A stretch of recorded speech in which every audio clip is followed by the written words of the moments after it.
এত বড় সেলিব্রিটি, এত টাকার মালিক, অথচ বলিউডের সঙ্গে কম্পিটিশনে গেলেন না। নামমাত্র গয়না পরে কম সাজেই রিসেপশনে নজর কাড়লেন বিজয় রশ্মিকা। দক্ষিণী সিনেমার জনপ্রিয় জুটি বিজয় দেবরাকোন্ডা এবং রশ্মিকা মান্দানা। তাদের বিয়ের অনুষ্ঠান নিয়ে ভক্তদের উচ্ছ্বাসের শেষ ছিল না।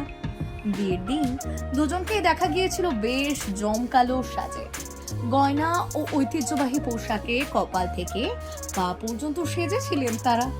ফলে স্বাভাবিকভাবেই অনেকে ভেবেছিলেন প্রীতিভোজের দিন হয়তো সাজ আরো জাঁকজমকপূর্ণ হবে, কিন্তু সেই ধারণাকে একেবারে উল্টে দিলেন এই তারকা জুটি।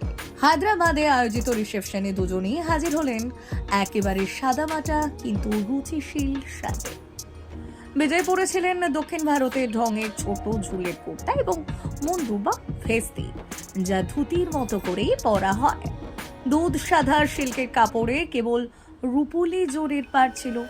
গলায় একটি সরু হার এবং হাতে একটি রিস্টলেট ছাড়া আর কোনো গয়না ছিল না তার সাজে। অন্যদিকে রশ্মিকা বেছে নিয়েছিলেন লাল রঙের মৈশোর সিল্কের শাড়ি। শাড়ির পাড়ে সোনালি জরির সূক্ষ্ম কাজ ও ছোট্ট পুঁতির নকশা আলোয় ঝলমল করছিল।